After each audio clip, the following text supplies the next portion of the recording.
اب میں بڑے ہی ادب و احترام کے ساتھ ہمارے مقرر خصوصی حضرت مولانا منہاج عالم ندوی صاحب سے میں درخواست کروں گا تشریف لائیں اور اپنے خطاب سے ہم سامعین کو مستفید فرمائیں۔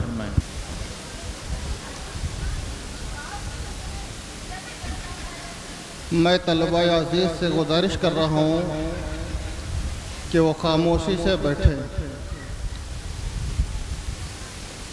جو لوگ ادھر ادھر ہیں ان سے بھی میں ملتمس ہوں کہ وہ جلسہ گاہ میں تشریف لے آویں۔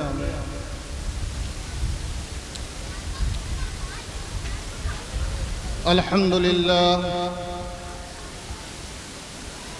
للہ حمدا کثیرا مبارکا طیبا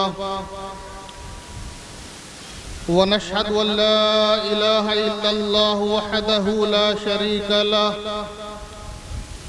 ونشهد ان سیدنا ونبینا وشفیعنا وحبیبنا وکریمنا وسندنا ومولانا محمدا عبدہ ورسولہ وصلی اللہ تعالی علی محمد وعلی آلہ وصحبہ وذریاتہ واہل بیتہ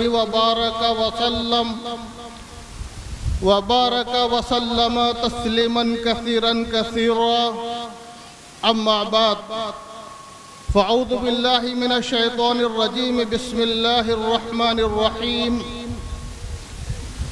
یا ایہا الذین آمنوا ادخلوا فی السلم کافہ ولا تتبعوا خطوات الشیطان انہ لکم عدو مبین صدق اللہ العظیم۔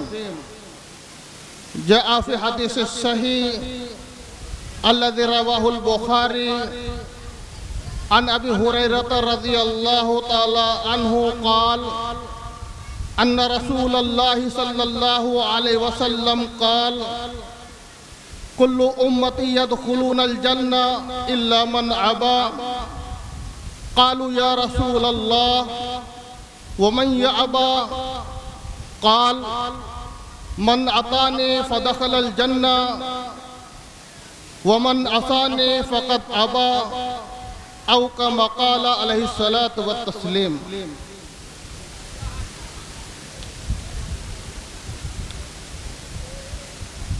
قابل صد احترام بزرگوں، عزیز ساتھیوں،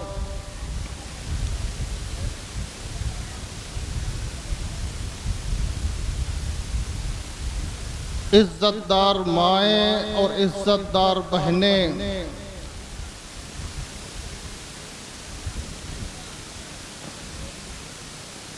یکم محرم الحرام سے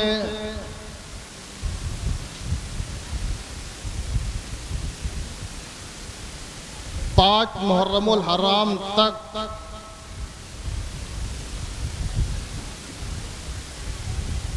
حضرات علماء کرام کے بیانات اور ان کے مواعظ آپ نے سماعت فرمائے اور امسال کی طرح ہر سال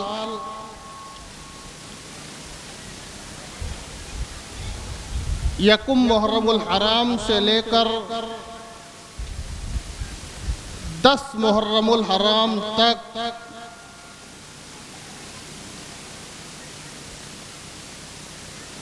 معقر، معتبر حضرات علماء کے بیان آپ سماعت فرماتے ہیں۔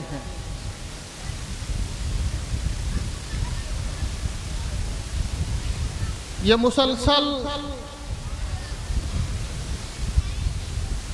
علماء کے بیان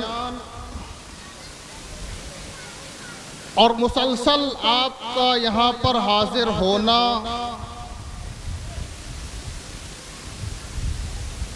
اور دیر رات تک علماء کے بیان سننا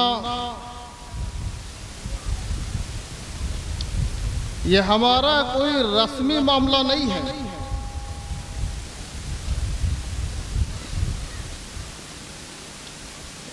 بلکہ اس کے پیچھے ایک محنت ہے۔ محنت کیا ہے؟ محنت یہ ہے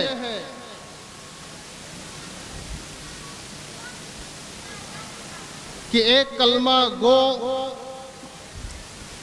جس نے کلمہ پڑھا لا الہ الا اللہ محمد الرسول اللہ،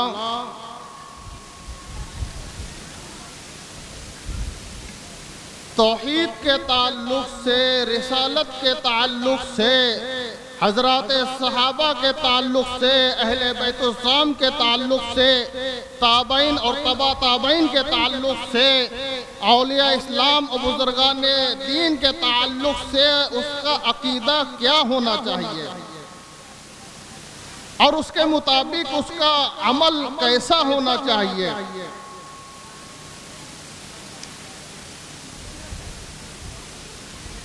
اسی عنوان پر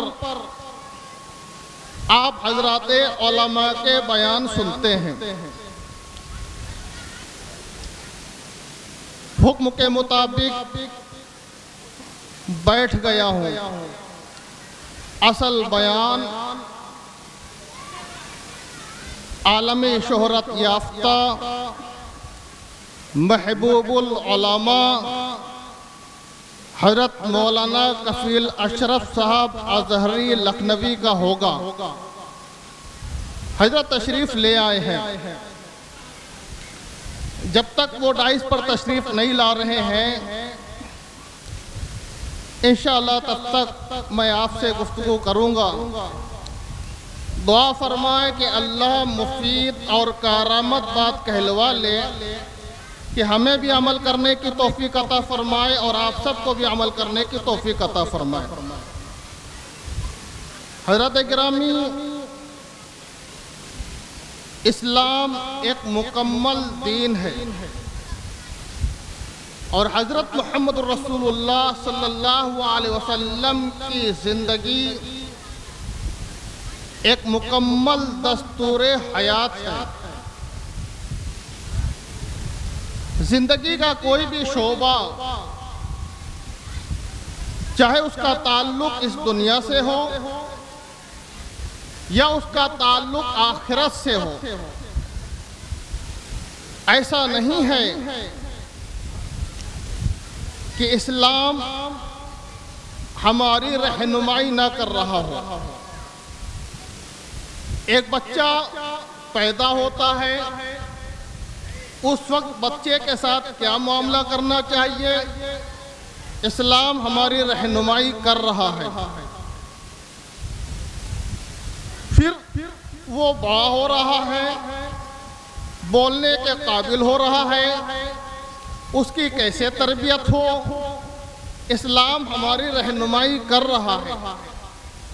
7 سال کا ہو رہا ہو تب بھی اسلام ہماری رہنمائی کر رہا ہے۔ 10 سال کا بچہ ہو جائے، اس کے ساتھ ہمارا کیا معاملہ ہو، اسلام ہماری رہنمائی کر رہا ہو۔ یہاں تک کہ وہ بالغ ہو جائے اور بلوغت کے بعد وہ بڑھاپے کو پہنچ جائے، بڑھاپے کے بعد اس کی موت آ جائے، موت سے وہ قبر میں پہنچ جائے اور قبر سے لے کے حشر تک یہ جتنے مراحل انسان کی زندگی میں آتے ہیں، ان تمام مراحل میں اسلام ہماری رہنمائی کر رہا ہے۔ اسی لیے یہ دین کامل اور اکمل ہے۔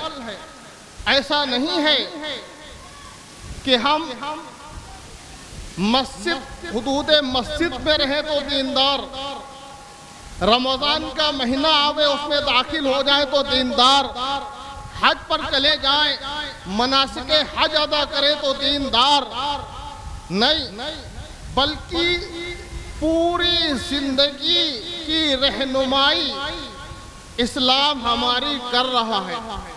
اسی وجہ سے اللہ فرما رہا ہے الم نجعل لہ عینین ولسانا وشفتین، کہ ہم نے انسان کو دو آنکھیں دی ہیں، انسان کو دو لب دیے ہیں، انسان کو زبان دیا ہے، اور انسان کے سامنے ہم نے دو راستے کھول دیے ہیں، ایک وہ راستہ جو جنت کی طرف جا رہا ہے اور ایک وہ راستہ جو جہنم کی طرف جا رہا ہے۔ اب انسان کو سوچنا ہے کہ کون سا راستہ وہ اپناوے۔ فَأَلْهَمَهَا فُجُورَهَا وَتَقْوَاهَا قَدْ أَفْلَحَ مَنْ زَكَّاهَا۔ اللہ انسان کے دل پر دو چیزوں کا القاء کرتا ہے، ایک برائی کا القاء ہوتا ہے، ایک اچھائی کا القاء ہوتا ہے، دونوں چیزوں کا القاء ہوتا ہے۔ اب جس نے اپنے دل کو پاک و صاف کر لیا، قد افلح من زکاہا، تو وہ تو کامیاب ہو گیا، وقد خاب من دساہا، اور جس نے اپنے آپ کو برائی میں مبتلا کر لیا، گناہوں میں مبتلا کر لیا، معصیت میں مبتلا کر لیا، اس نے اپنے آپ کو نقصان میں ڈال دیا۔ یہ انسان کے ذہن اور عقل پر ہے، کیونکہ اللہ نے انسان کو اشرف المخلوق بنایا ہے، سوچنے سمجھنے کی صلاحیت دی ہے، اسے عقل و فہم سے نوازا ہے۔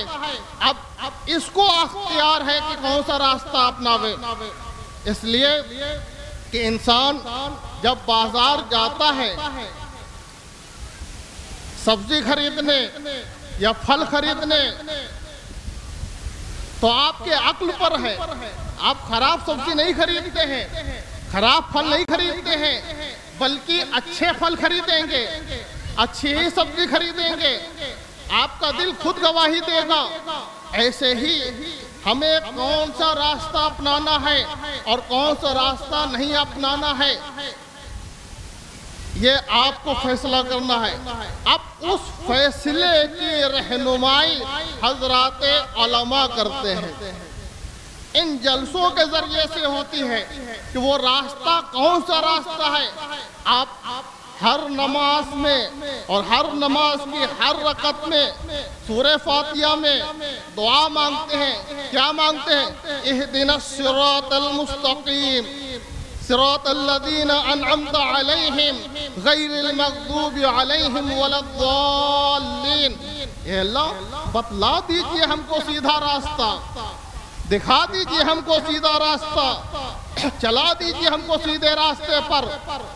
کون سا راستہ؟ جس پر حضرات انبیاء چلے ہیں، جس پر حضرات صحابہ چلے ہیں، جس پر حضرات اولیاء چلے ہیں، جس پر حضرات شہداء چلے ہیں، وہ راستہ ہم کو بتلا دیجئے، کیونکہ قرآن دوسری جگہ اس کی تشریح کر رہا ہے۔ وَمَن يُطِعِ اللَّهَ وَالرَّسُولَ فَأُولَٰئِكَ مَعَ الَّذِينَ أَنْعَمَ اللَّهُ عَلَيْهِم مِّنَ النَّبِيِّينَ وَالصِّدِّيقِينَ وَالشُّهَدَاءِ وَالصَّالِحِينَ۔ جس نے اللہ کی اطاعت کی، اس کے رسول کی اطاعت کی، اور جو ان کے ساتھ میں ہیں، انبیاء کا راستہ، صدیقین کا راستہ، شہداء کا راستہ، صلحاء کا راستہ، جو ان کے راستے کو اپنائے گا وہ کامیاب ہو جائے گا، وہ کامیاب ہو جائے گا۔ مدار نجات ہمارے لیے نبوت و رسالت ہے، مدار نجات ہمارے لیے مقام صحابیت ہے۔ نبوت، رسالت، صحابیت یہ امت کے لیے مدار نجات ہے۔ آج بہت سی غلط فہمیاں ہمارے اندر آ گئی ہیں، تین طبقے اس میں بیان کیے گئے ہیں: مقام صحابیت، مقام نبوت، مقام صحابیت، مقام شہادت اور مقام ولایت۔ امت کے لیے مدار نجات، امت کو اگر صحیح رہنمائی ملے گی وہ نبوت و رسالت سے ملے گی، امت کو اگر صحیح رہنمائی ملے گی وہ مقام صحابیت یعنی صحابہ کے طرز عمل سے ملے گا۔ یہ سمندر ہے، سمندر ہے، مقام ولایت، جیسے سمندر میں ایک قطرہ آپ پانی نکال لیں، اتنی حیثیت حضرات اولیاء اسلام اور بزرگان دین کے عمل سے ہے، مگر اصل چیز جو ہے وہ نبوت، رسالت اور مقام صحابیت ہے۔ اس لیے کہ وہ مقدس جماعت جنہوں نے حضرت محمد رسول اللہ صلی اللہ علیہ وسلم کو دیکھا اور براہ راست ان سے علم کو سیکھا، آج ہم یہاں پر بیٹھے ہوئے ہیں، کن کی محبت میں آئے؟ رسول کی محبت میں آئے۔ کن کی محبت میں آئے؟ صحابہ کی محبت میں آئے۔ کن کی محبت میں آئے؟ اہل بیت کی محبت میں آئے۔ حالانکہ ہم نے رسول کو نہیں دیکھا، ہم نے صحابہ کی جماعت کو نہیں دیکھا، ہم نے اہل بیت کی جماعت کو نہیں دیکھا، رسول کے گھر والوں کو نہیں دیکھا، ہم نے یا تو کتابوں میں پڑھا یا علماء سے سنا، علماء کے بیان کو سن کر ان کے بارے میں معلوم ہوا، ان کی محبت ہمارے دل میں رچ اور بس گئی ہے۔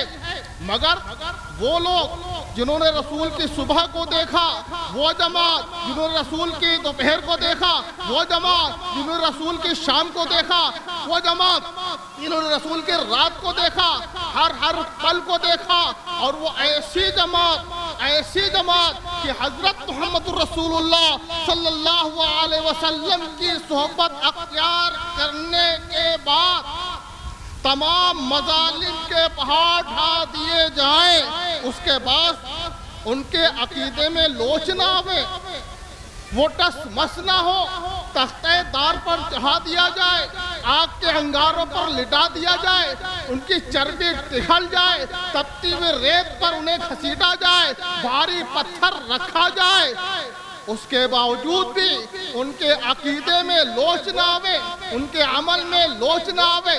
یہ کیا تھا؟ حضرت محمد رسول اللہ صلی اللہ علیہ وسلم کی صحبت اور محنت کا اثر تھا۔ لہذا ہمارے لیے معیار حضرات صحابہ ہے۔ آپ نے صحابہ کی شہادتیں، ان کے واقعات سنے، اہل بیت السلام ان کی شہادتوں کے قصص اور واقعات کو سنا۔ آج ہم اس پہلو کو نہیں لیں گے، آپ سن چکے ہوں گے۔ آج ہم اس پہلو کو لینا چاہتے ہیں کہ حضرات صحابہ نے تعلیمی نظام پر کیا محنت کیا، ان کے یہاں علمی کارنامے کیا ہیں، تعلیم کے میدان میں انہوں نے کیا رول ادا کیا اور امت کو کیا دیا۔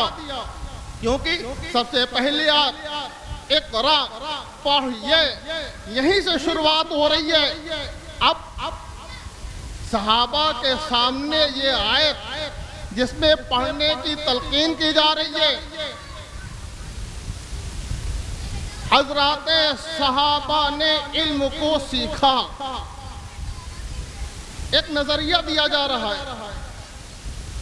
ہمارے دیندار لوگ بھی ایک نظریہ دیتے ہیں، صحابہ زیادہ پڑھے لکھے نہیں تھے، صحابہ زیادہ پڑھے لکھے نہیں تھے، لہذا پڑھنے کی زیادہ ضرورت نہیں ہے، ایمان پر محنت کی تھی، ایمان پر محنت کی ضرورت ہے۔ یہ نظریہ جاہلانہ نظریہ ہے، یہ جاہلانہ نظریہ ہے۔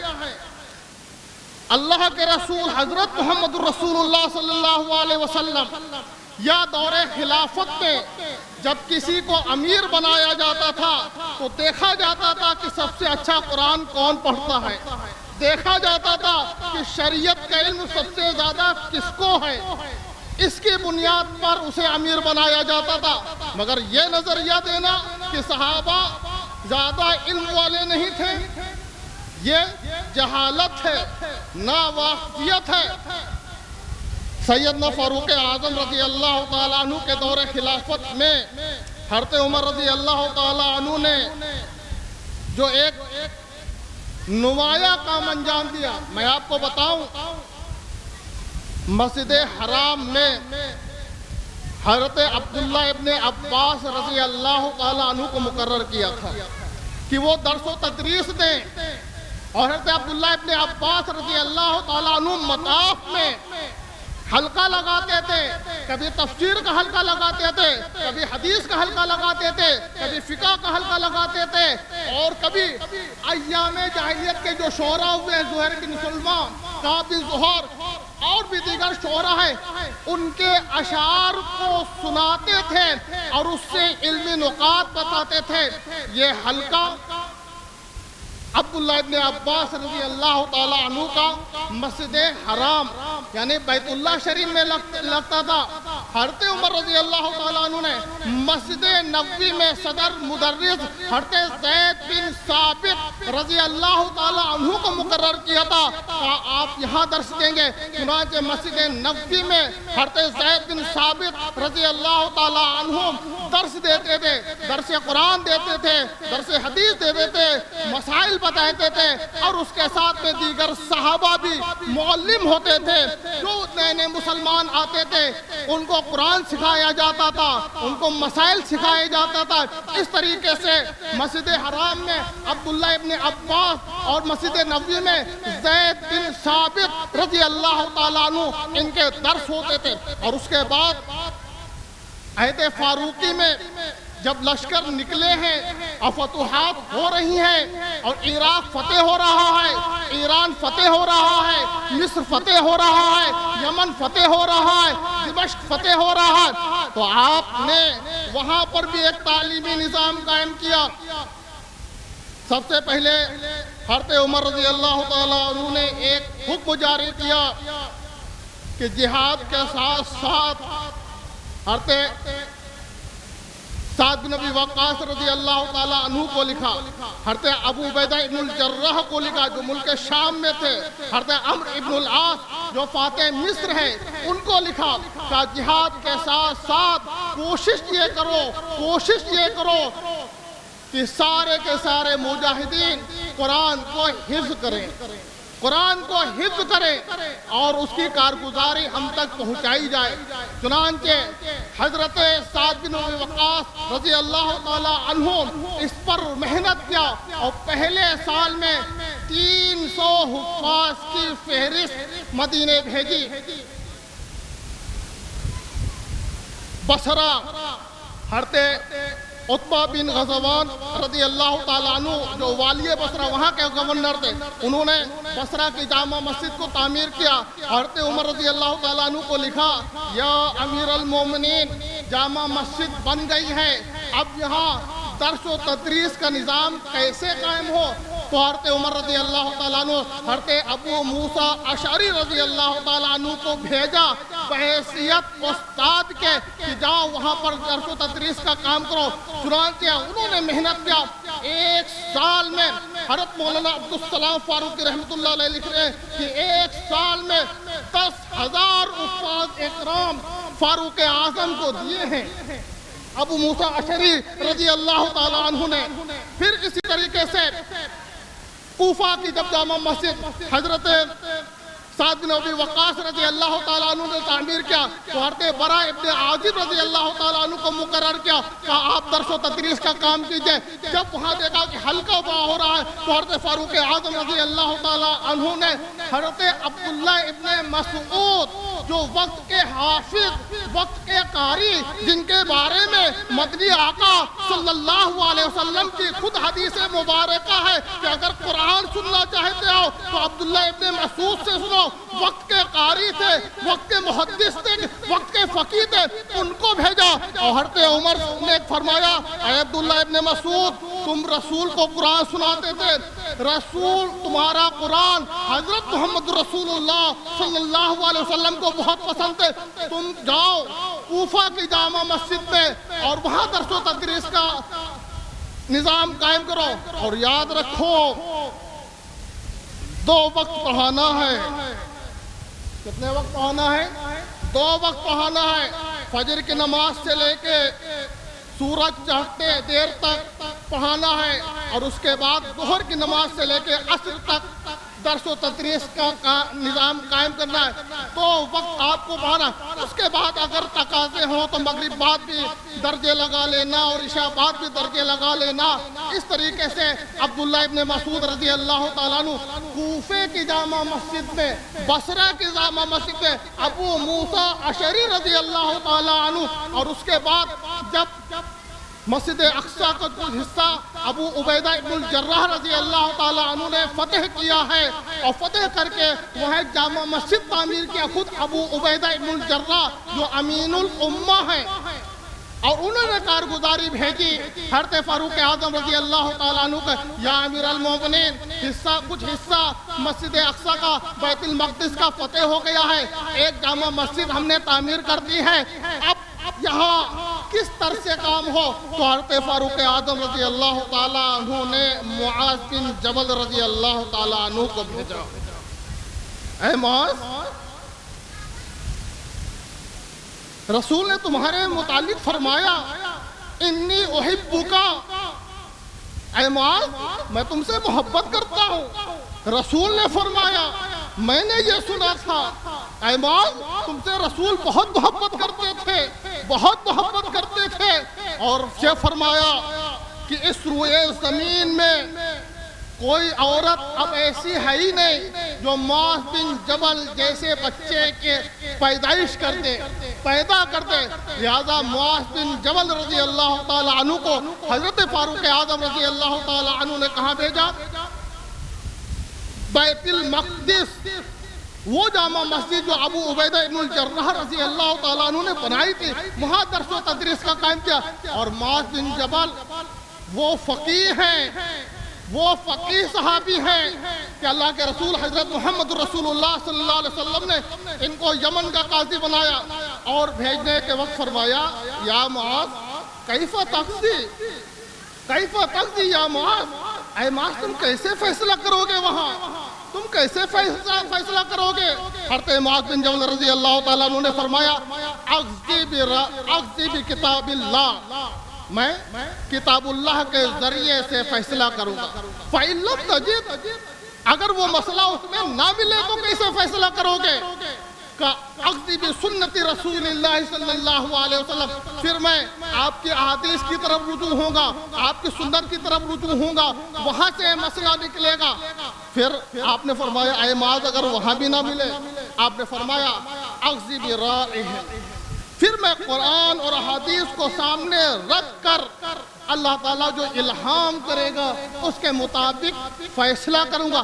علماء بیٹھے ہوئے یہیں سے قیاس کا دروازہ نکل رہا ہے، یہیں سے قیاس کا دروازہ نکل رہا ہے۔ اللہ کے رسول کیا دعا دے رہے ہیں؟ الحمدللہ الذی وفق رسول اللہ صلی اللہ علیہ وسلم، تمام تعریفیں اللہ کے لیے ہیں جس نے محمد رسول اللہ صلی اللہ علیہ وسلم کے قاصد کے سینے کو کھول دیا۔ پھر حضرت معاذ بن جبل رضی اللہ تعالیٰ عنہ کو بھیجنے گئے، آپ جماعت روانہ کرتے تھے مسجد نبوی سے، کسی جماعت کو مدینے تک یا مدینے کی حد تک روانہ کر کے واپس آ جاتے تھے، مگر حضرت معاذ بن جبل رضی اللہ تعالیٰ عنہ کو جب روانہ کیا ہے تو معاذ بن جبل کے ساتھ چلتے رہے۔ حضرت معاذ بن جبل کہہ رہے یا رسول اللہ واپس ہو جائیے، پھر بھی آپ چل رہے ہیں، اور 7 میل تک آپ حضرت معاذ بن جبل رضی اللہ تعالیٰ عنہ کے ساتھ گئے ہیں، اور پھر رکے ہیں، اور آپ کی آنکھوں میں آنسو ہو کر آئے ہیں، اور آپ نے فرمایا معاذ تم یمن جا رہا ہو، یمن سے جب تم مدینے واپس ہوگے تو میری زیارت تم نہیں کر پاؤ گے، میری ملاقات تم سے نہیں ہو پائے گی، میری قبر تم کو ملے گی، میری قبر کی زیارت تم کرو گے۔ اتنا کہنا تھا، حضرت معاذ رونے لگے، ہچکیاں بن گئے، اللہ کے رسول صلی اللہ علیہ وسلم کے آنکھوں میں آنسو آ گئے، اور آپ بھی معاذ کو دیکھ رہے ہیں، جب دیکھا معاذ تڑپ رہے ہیں، ہچکیاں بن گئی ہیں، آپ نے اپنا چہرہ مدینے کی طرف کر لیا کہ معاذ کے اوپر اثر نہ پڑے، معاذ کے اوپر اثر نہ کیا اور پھر آپ نے معاذ کی طرف دے دیکھا، معاذ جاؤ تمہیں میں اللہ کے حوالے کر رہا ہوں، جاؤ تمہیں میں اللہ کے حوالے کر رہا ہوں۔ آج وہی معاذ بن جبل رضی اللہ تعالیٰ عنہ، حضرت فاروق اعظم رضی اللہ تعالیٰ عنہ، ان کو جامع مسجد کا صدر مدرس مقرر کر رہے ہیں۔ فاتح مصر حضرت عمرو بن سعد رضی اللہ، حضرت عمرو بن ابی وقاص رضی اللہ تعالیٰ عنہ جو مصر کو فتح کر رہے ہیں، وہاں مسجد تعمیر کر رہے ہیں اور وہاں پر درس و تدریس کا نظام قائم کر رہے ہیں اور ایک پورا مدرسہ چلا رہے ہیں۔ یہ فاروق اعظم رضی اللہ تعالیٰ عنہ کے دور خلافت میں 900 جامع مسجد قیام عمل میں آئے۔ ایک شہر میں ایک جامع مسجد جس میں جمعہ ہوتا تھا، اور 4000 وہ مسجدیں جس میں 5 وقتہ نماز کے ساتھ ساتھ شعبہ حفظ، شعبہ عالمیت، شعبہ افتاء، یہ سارے شعبے قائم تھے اور سب کے وظیفے حضرت فاروق اعظم رضی اللہ تعالیٰ عنہ نے مقرر کر دیے تھے۔ ایسا نہیں ہے فری پڑھاتے ہو، حضرت عبداللہ ابن عباس مسجد حرام میں پڑھاتے تھے، ان کا وظیفہ مقرر۔ حضرت زید بن ثابت رضی اللہ تعالیٰ عنہ مسجد نبوی میں پڑھاتے تھے، ان کا وظیفہ مقرر تھا۔ حضرت عبداللہ ابن مسعود کوفے کی جامع مسجد میں پڑھاتے تھے، ان کا وظیفہ مقرر تھا۔ بصرے کی جامع مسجد میں ابو موسیٰ اشعری رضی اللہ تعالیٰ عنہ پڑھا رہے تھے، ان کا وظیفہ مقرر تھا۔ حضرت معاذ بن جبل بیت المقدس کی جامع مسجد میں پڑھا رہے تھے، ان کا وظیفہ مقرر تھا۔ اور اس کے علاوہ مؤذن، امام، ان سب کے وظائف سیدنا فاروق اعظم رضی اللہ تعالی عنہ نے مقرر کر دیے تھے۔ اس وجہ سے کر دیے تھے کہ یہ 24 گھنٹے وقت دے رہے ہیں، اپنا 24 گھنٹے وقت دے رہے ہیں، لہذا وظیفے اس وجہ سے مقرر کیے تھے کہ یکسوئی کے ساتھ کام کر سکیں، یکسوئی کے ساتھ کام کر سکیں، یکسوئی کے ساتھ کام کر سکیں۔ آج ایک نظریہ ہمارے سامنے آ رہا ہے اور عوام الناس میں اس کو غلط طریقے سے بیان کیا جا رہا ہے۔ ہمارے علماء کاروبار کریں اور کاروبار کے ساتھ وہ درس و تدریس میں لگے، اپنا ذریعہ معاش، اپنی تجارت بنائے، اپنا ذریعہ معاش، اپنی تجارت بنائے۔ قاری صاحب پرانا مانیے، میں اس سے متفق نہیں ہوں، میں اس سے متفق نہیں ہوں۔ وہ علماء جو 24 گھنٹے درس و تدریس میں لگے ہیں، بخاری کا درس دے رہے ہیں، ترمذی کا درس دے رہے ہیں، ابن ماجہ کا درس دے رہے ہیں، فقہ پڑھا رہے ہیں، مطالعہ کر رہے ہیں، مسائل کا استنباط کر رہے ہیں، یہ بتاؤ تجارت کے ساتھ، یکسوئی کے ساتھ وہ مطالعہ کر سکیں گے؟ مطالعہ کر سکیں گے؟ یہ ہمارے علماء متقدمین کے اوپر الزام لگ رہا ہے، علماء دیوبند کے اوپر الزام لگ رہا ہے، علماء مظاہر العلوم کے اوپر الزام لگ رہا ہے، علماء ندوہ کے اوپر الزام لگ رہا ہے۔ ہاں، اتنا تو ہو سکتا ہے کہ چند علماء جو تجارتی مشاغل میں لگ کر فی سبیل اللہ تعلیم دے سکتے ہیں۔ اگر سارے کے سارے علماء تجارت کر کے مدارس چلانا چاہیں، دارالرفتہ چلانا چاہیں، سیاستہ پڑھانا چاہیں، پڑھا لیں گے؟ مجھے تو نہیں لگتا ہے کہ ناممکن ہے، ناممکن ہے۔ لہذا اس کے تعلق سے ہمیں علماء کی رہنمائی چاہیے، اور سب سے بڑا عمل سیدنا فاروق اعظم رضی اللہ تعالی عنہ کا ہمارے سامنے ہے۔ یہ وہ لوگ ہیں جو درس و تدریس میں لگ کر بیت المال سے، گورنمنٹ اس وقت سرکاری خزانے سے ان کے وظائف مقرر کیے گئے تھے، اور اس کے علاوہ حضرت عمر رضی اللہ تعالیٰ عنہ نے ازواج مطہرات کے وظائف مقرر کیے. حضرت علی رضی اللہ تعالیٰ عنہ کا وظیفہ مقرر کیا 12,000. کتنا کیا؟ 12,000. حضرت عائشہ، حضرت علی، ان دو کے وظائف 12,000. دیگر ازواج مطہرات کا 10,000. اور اس کے بعد صحابہ کے 5,000. حضرت امام حسن رضی اللہ تعالیٰ عنہ کا وظیفہ 5,000. حضرت امام حسین کا وظیفہ 5,000. عبداللہ ابن عمر کا وظیفہ 3,000. حضرت عبداللہ ابن عمر نے کہا ابا جان آپ نے بھائی حسن کا وظیفہ 5,000 رکھا، بھائی حسین کا وظیفہ 5,000 رکھا، ہم امیر المومنین کے بیٹے ہیں، ہمارا 3,000 رکھا.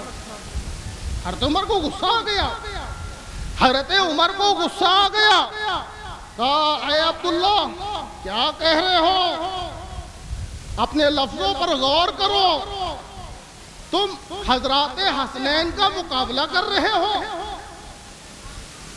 حضرات حسنین کی ماں جیسی ماں لا کر دکھاؤ، حضرات حسنین کے باپ جیسا باپ لے کر دکھاؤ، حضرات حسنین کی نانی جیسی نانی لا کر دکھاؤ، حضرات حسنین جیسا نانا ویسا نانا لے کر دکھاؤ.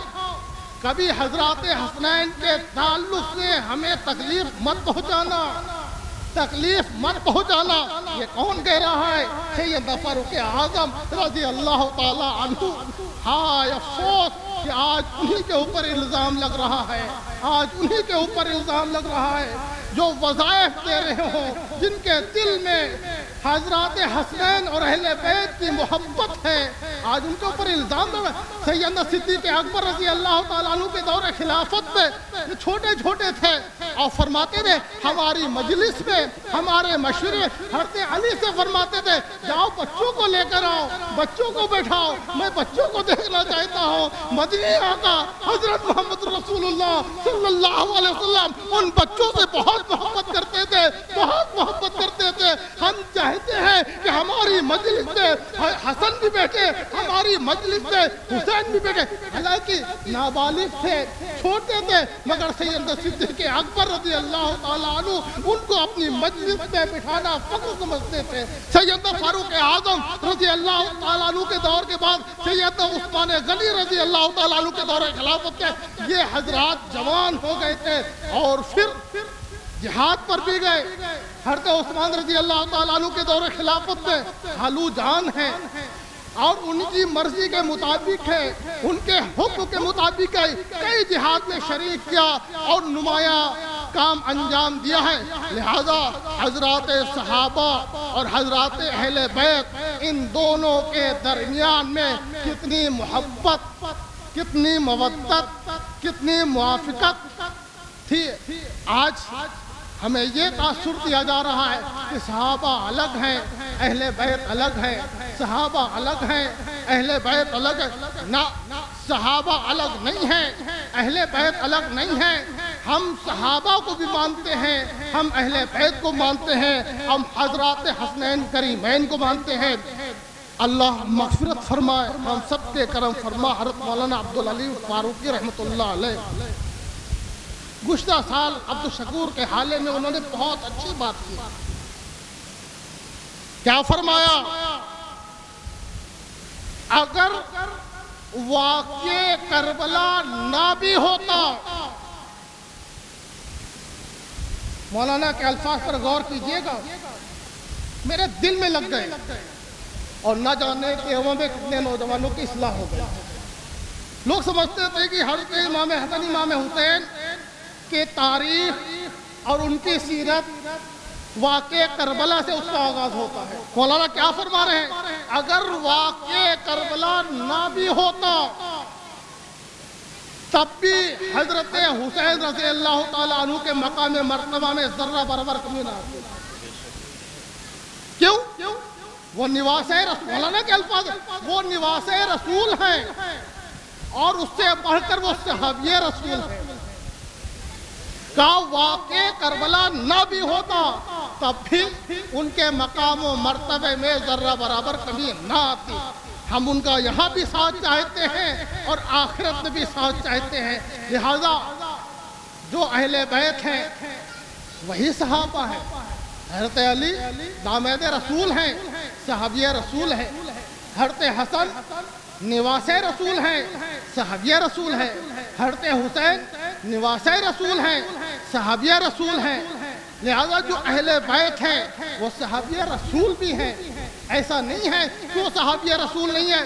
تو صحابہ کے تعلق سے بغض اگر کسی کے دل میں ہوگا دائرہ اسلام سے خارج سمجھا جائے گا۔ اہل بیت کے تعلق سے کسی کے دل میں بغض ہوگا دائرہ اسلام سے خارج سمجھا جائے گا۔ لہذا حضرات صحابہ اور حضرات اہل بیت یہ دونوں ہمارے لیے مشعل راہ ہیں، مدار نجات ہے۔ لہذا اہل بیت سے متعلق جو حدیثیں ہم کو ملی کس کے ذریعے سے ملی؟ صحابہ کے ذریعے سے ملی۔ من کنت مولا فعلی مولا، کس نے حدیث سنائی؟ صحابی نے سنائی۔ ہم تک کن کے ذریعے سے پہنچی؟ صحابہ کے ذریعے سے پہنچی۔ سیدہ شباب اہل الجنہ الحسن والحسین، جنت کے نوجوانوں کے سردار حضرات حسن اور حسین ہوں گے۔ یہ حدیث کس کے ذریعے سے ہمارے تک آئی؟ صحابہ کے ذریعے سے آئے۔ صحابہ نے یہ حدیث سنائی۔ حضرت فاطمہ کے بارے میں اللہ کے رسول فرمایا کہ فاطمہ میرے دل کا ٹکڑا ہے، فاطمہ میرے دل کا ٹکڑا ہے۔ جس نے فاطمہ کو تکلیف پہنچائے اس نے مجھے تکلیف پہنچائے۔ اس حدیث کو سنانے والے کون ہیں؟ صحابی رسول ہیں، صحابی رسول ہیں، صحابی رسول ہیں۔ اگر صحابہ کو الگ کر دیا جائے، من کنت مولا فعلی مولا کی حدیث آتی میرے تک، سیدہ شباب اہل الجنہ کی حدیث ہمارے تک آتی، فاطمہ کی جو حدیث ہے کہ فاطمہ میرے دل کا ٹکڑا ہے، میرا لخت جگر ہے، یہ حدیث آتی، ہم صحابہ کو کیسے الگ کر دیں گے؟ صحابہ کو کیسے الگ کر دیں گے؟ صحابہ کی جماعت کو الگ کر دیں گے؟ نہ آپ قرآن سمجھ سکتے ہیں، نہ حدیث سمجھ سکتے ہیں، نہ فقہ سمجھ سکتے ہیں، اور نہ رسول اللہ صلی اللہ علیہ وسلم کی پوری سیرت سمجھ سکتے ہیں۔ آج حب اہل بیت میں ایک طبقہ جو صحابہ کو الگ کر رہا ہے، الگ کر رہا ہے، الگ کر رہا ہے، اس نظریے سے ہمیں بچنا ہے، اس نظریے سے ہمیں بچنا ہے۔ ہمارے دل میں حضرات صحابہ کی محبت ہو اور ہمارے دل میں اہل بیت کی محبت ہو، آل رسول کی محبت ہو۔ لہذا یہی مدار نجات ہے، یہی مدار نجات ہے، اور قیامت تک کے لیے یہ سارے کے سارے اصول چلتے رہیں گے، کیونکہ دین مکمل ہو گیا ہے۔ ہمیں دیکھنا ہے اگر کوئی مسئلہ پیدا ہو رہا ہے تو صحابہ کے ہاں وہ عمل ہے کہ نہیں ہے، صحابہ کے ہاں وہ عمل ہے کہ نہیں ہے۔ اگر عمل مل رہا ہے تو ہمیں قبول ہے، اور عمل نہیں مل رہا ہے تو ہمیں قبول نہیں ہے۔ اور دین میں نہ ہم ذرہ برابر کمی کر سکتے ہیں نہ زیادتی کر سکتے ہیں۔ بعض حضرات دین میں جب کوئی نئی چیز پیدا کرتے ہیں تو وہ یہ باور کراتے ہیں کہ ہم نے گالی تو بکی نہیں، غلط تو کام کیا نہیں، ہم نے نیک ہی کام کیا ہے، نیک کام کیا ہے۔ یاد رکھو دو واقعے ہمارے سامنے ہیں۔ حضرت امیر معاویہ رضی اللہ تعالیٰ عنہ طواف کر رہے ہیں، بیت اللہ کا طواف کر رہے ہیں، استسلام رہ رہے ہیں حجر اسود کا، جذبات میں آ جاتے ہیں اور آپ غلاف کعبہ کو چومنے لگتے ہیں۔ حضرت عبداللہ بن عباس بیٹھے ہوتے پیچھے، کھڑے ہو جاتے ہیں، پکڑتے ہیں حضرت امیر معاویہ رضی اللہ تعالیٰ عنہ کو اور کھینچ لیتے ہیں۔ اے معاویہ کیا کر رہے ہو؟ اور کھینچ کے جا کے پورا سر حجر اسود کے اندر کر دیتے ہیں۔ کہا مدنی آقا حضرت محمد رسول اللہ صلی اللہ علیہ وسلم سے حجر اسود کا استسلام بوسہ ثابت ہے، غلاف کعبہ کا بوسہ ثابت نہیں ہے۔ یہ نئی چیز کیوں پیدا کر رہے ہو؟ حضرت امیر معاویہ رضی اللہ تعالیٰ عنہ اللہ سے معافی مانگتے ہیں اور معذرت کرتے ہیں. کہا ہے عبداللہ ابن عباس میں جذبات میں آ گیا تھا اس وجہ سے غلاف کعبہ کو چومنے لگا تھا. غلط کام تو نہیں کیا جا رہا تھا, غلط کام تو نہیں کر رہے تھے, مگر فوراً روکا. ایک شخص کو چھینک آئی, اس نے کہا الحمدللہ اور ساتھ میں کہہ دیا والصلاۃ والسلام علی رسول اللہ. کیا کہا؟ والصلاۃ والسلام علی رسول اللہ. ایک صحابی رسول, انہوں نے جب سنا فوراً گریبان پکڑ لیا. تو نے بدعت کیسے پیدا کر دی, تو نے بدعت کیسے پیدا کر دی؟ غصے میں آ گئے. کہا مدنی آقا حضرت محمد رسول اللہ صلی اللہ علیہ وسلم کے چھینک آنے پر الحمدللہ ثابت ہے, والصلاۃ والسلام علی رسول اللہ ثابت نہیں ہے. تو نے بدعت کیسے پیدا کر دی؟ گالی تو بکی نہیں. دل میں آیا کہ ایک طرف ہم اللہ کی تعریف کر رہے, تمام تعریفیں اللہ کے لیے ہیں, اور دوسری طرف اپنے آقا پر درود و سلام پیش کر دیں. دل میں نیت یہ تھی, مگر صحابی رسول نے جب سنا جذبات میں آ گئے, گریبان پکڑ لیا. کہا تو نے یہ بدعت کیوں پیدا کر دی؟ لہذا دین جتنا ہے اتنے پر عمل کیا جائے. اپنی طرف سے اگر کوئی شامل کر رہا ہے وہ نجات کا ذریعہ نہیں ہے. ہر بدعت گمراہی ہے, ہر بدعت گمراہی ہے, اور گمراہی جہنم کی طرف لے جانے والی ہے. لہذا ہم علماء کے بیان سنیں, ہم علماء کے بیان سنیں, ان کے مواعظ کو سنیں, غور سے سنیں کہ وہ ہمیں کیا باتیں بتا رہے ہیں. اس دور میں موقر علماء ہی اس امت کی رہنمائی کرنے والے ہیں, اس امت کی رہنمائی کرنے والے ہیں. کوئی مسئلہ درپیش آوے ہمیں علماء کی طرف رجوع ہونا ہے, جہلا کی طرف رجوع نہیں ہونا ہے. ہمارے گھر کا مسئلہ ہو, ہماری تجارت کا مسئلہ ہو, ہماری ذاتی زندگی کا مسئلہ ہو, ہماری ازدواجی زندگی کا مسئلہ ہو, ہماری شادی بیاہ کا مسئلہ ہو, ہماری کھیتی باڑی کا مسئلہ ہو, کوئی بھی مسئلہ ہو, ہم کو حضرات علماء سے پوچھنا ہے کہ حضرت یہ بتائیے اس میں عمل کیا ہے, اس کے بارے میں ہم کیسے کریں. حضرت فاروق اعظم رضی اللہ تعالی عنہ کی طرف سے سخت حکم جاری تھا کہ مدینے میں جتنے دکاندار ہیں, جتنے تاجر ہیں, چاہے وہ دکان ان کی پکی ہو یا فٹ پاتھ پر لگا رہے ہو, ہر دکاندار اپنے دکان کے متعلق مسائل سے واقف ہو, اپنے مسائل سے واقف ہو. حضرت عمر نکلتے تھے گشت کے لیے, دکاندار کے پاس جاتے تھے, اس سے پوچھتے تھے, جو کاروبار اس کاروبار کے متعلق مسئلے پوچھ لیتے تھے. اگر مسئلے نہیں بتا پاتا تھا فوراً شٹر بند. آج کے دور میں شٹر بند, دکان بند, پردہ لگ گیا, جاؤ مسجد نبوی میں زید بن ثابت بیٹھے ہوئے ہیں, مسائل سیکھو. صحابہ کے جماعت موجود ہے, مسائل سیکھو, مسائل سیکھ کے آؤ تو تجارت کرو. بغیر مسائل کو سیکھے ہوئے اگر تجارت کرو گے تو گڑبڑی پیدا کرو گے. یہ عہد فاروقی میں تھا, عہد فاروقی کا نظام تھا. آج اس نظام پر اس امت کو آنا ہے, آج اس نظام پر اس امت کو آنا ہے, کیونکہ دین ہماری پوری زندگی کی رہنمائی کرتا ہے, دین ہماری پوری زندگی کی رہنمائی کرتا ہے. ایسا نہیں کہ ہم مسجد میں ہو تو دیندار, ہماری مستورات اجتماعات میں چلی جائے تو دیندار, جماعت میں چلی جائے تو دیندار, تعلیمی حلقے میں بیٹھ جائے تو دیندار, مارکیٹ جائے دین سے تعلق نہیں ہے, شادی بیاہ میں جائے دین سے تعلق نہیں ہے. رشتہ دار میں جائیں، دین سے تعلق نہیں ہے، بلکہ دین سے تعلق ہے، دین سے تعلق ہے۔ حضرت محمد رسول اللہ صلی اللہ علیہ وسلم کے پاس مومنین آتے تھے، صحابہ آتے تھے، کفار مکہ بھی آتے تھے، غیر مسلم بھی آتے تھے۔ پردے کا نظام اس وقت، پردے والی آیات کا نزول نہیں ہوا تھا، ہر طریقے کے لوگ آتے تھے۔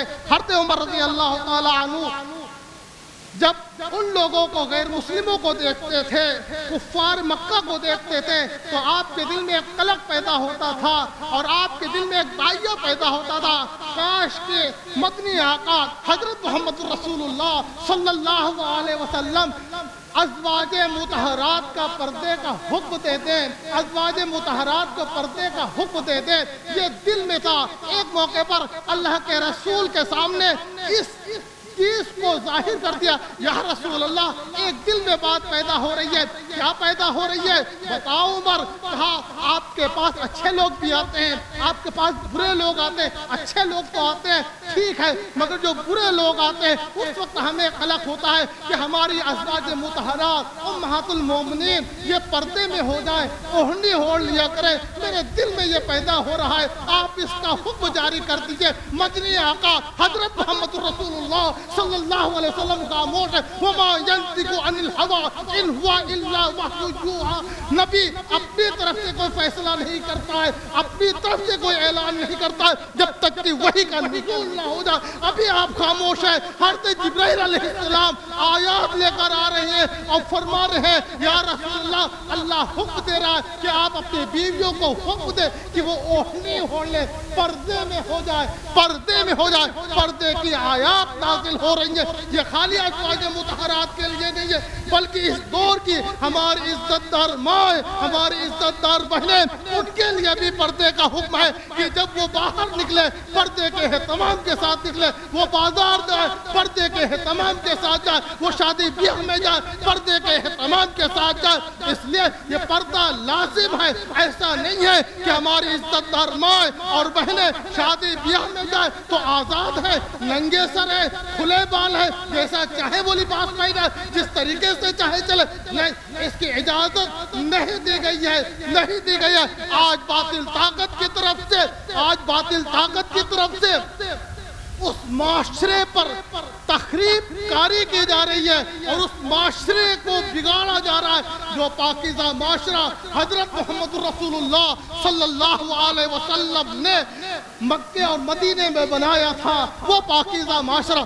یاد رکھو، یاد رکھو، جتنی صہیونی طاقتیں ہیں، آپ نماز پڑھیں، نماز کی آپ کی مخالفت نہیں کریں گے، زکوٰۃ دیں، زکوٰۃ کی مخالفت نہیں کریں گے، آپ روزہ رکھیں، روزے کی مخالفت نہیں کریں گے، آپ حج کریں، حج کی مخالفت نہیں کریں گے، مگر وہ مخالفت کریں گے حضرت محمد رسول اللہ صلی اللہ علیہ وسلم نے جو پاکیزہ معاشرہ اور پاکیزہ تہذیب کی تشکیل کی ہے۔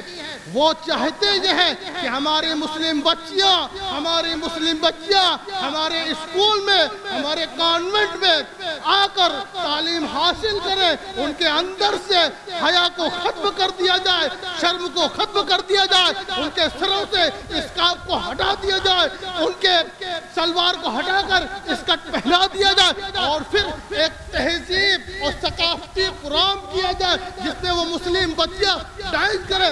ایک ایمان والا شخص وہ بیٹھا ہے سامنے کرسی پر، اس نے کلمہ پڑھا ہے، اس کی بیوی بیٹھی ہے اور اس کی نوجوان بیٹی وہ رقص کر رہی ہے، ناچ رہی ہے،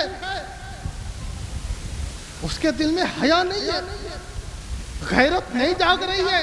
کل یہی بچی ہمارے لیے ناصر بنے گی، کل یہی بچی ہمارے لیے ناصر بنے گی۔ لہذا اس تہذیب کی مخالفت ہو رہی ہے، اس تہذیب کی مخالفت ہو رہی ہے، اسی وجہ سے وہ اتنی محنت کر رہے ہیں، اتنی محنت کر رہے ہیں کہ آج شادی بیاہ میں جو ہماری عورتوں کا مزاج بنا ہوا ہے، اللہ اکبر، لباس ان ناپاک عورتوں کا اپنا رہی ہیں، طرز عمل ان ناپاک اور فلمی دنیا عورتوں کا اپنا رہی ہے جن پر اللہ کی طرف سے لعنت، فرشتوں کی طرف سے لعنت، زمین پر چلنے سے جن کی زمین کو تکلیف ہو رہی ہے، آسمان سے لعنت ہو رہی ہے، ہماری کلمہ گو بہن جس نے کلمہ پڑھا ہے لا الہ الا اللہ محمد الرسول اللہ، اس تہذیب کو اپنا رہی ہے، کہاں غیرت چلی گئی؟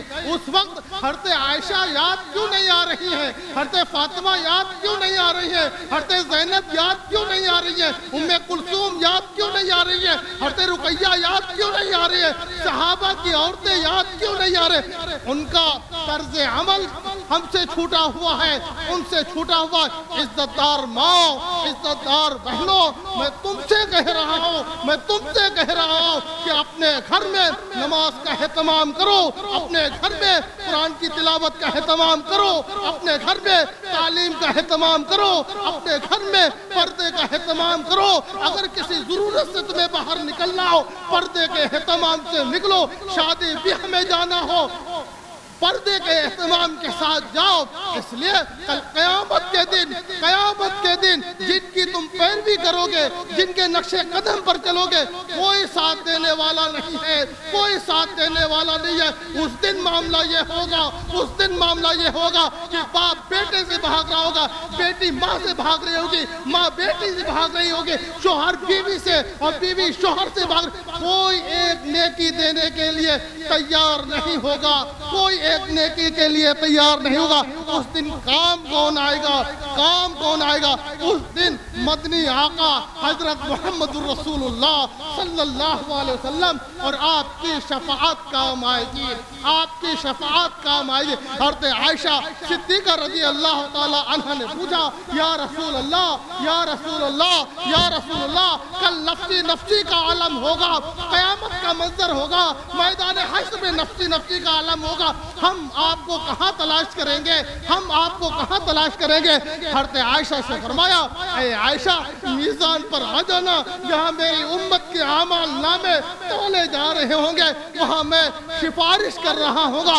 اے عائشہ اگر وہاں ملاقات نہ ہو تو پلے صراط پر آ جانا، پلے صراط پر جہاں سے میری امت کا گزر ہوگا، میں اللہ سے دعا کر رہا ہوں گا اے اللہ میری امت کمزور ہے،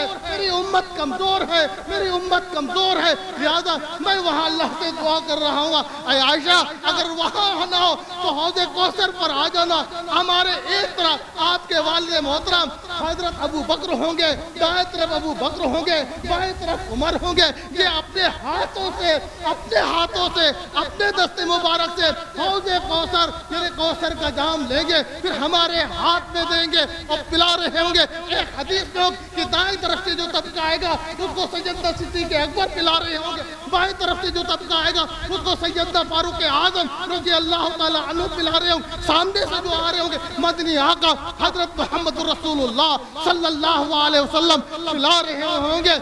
یہ شفاعت کس کی مل رہی ہے؟ مدنی آقا حضرت محمد رسول اللہ صلی اللہ علیہ وسلم۔ لہذا ہماری عزت دار ماں، عزت دار بہنوں، آخرت کا تصور اور آخرت کے لیے عمل کرو۔ اور ہمارے جو نوجوان یہاں پر آئے ہوئے ہیں وہ اپنی زندگی میں مدنی آقا حضرت محمد رسول اللہ صلی اللہ علیہ وسلم کے اسوہ حسنہ کو داخل کرے۔ لہذا یہ چند باتیں تھی میں نے آپ کے سامنے عرض کر دیا۔ ہمارے درمیان میں محبوب العلماء عالمی شہرت یافتہ حضرت مولانا کفیل اشرف صاحب ازہری لکھنوی تشریف لے آئے ہیں، لہذا ان کا خصوصی خطاب ہوگا۔ اللہ تعالیٰ عمل کی توفیق عطا فرمائے۔ وآخر دعوانا ان الحمدللہ رب العالمین۔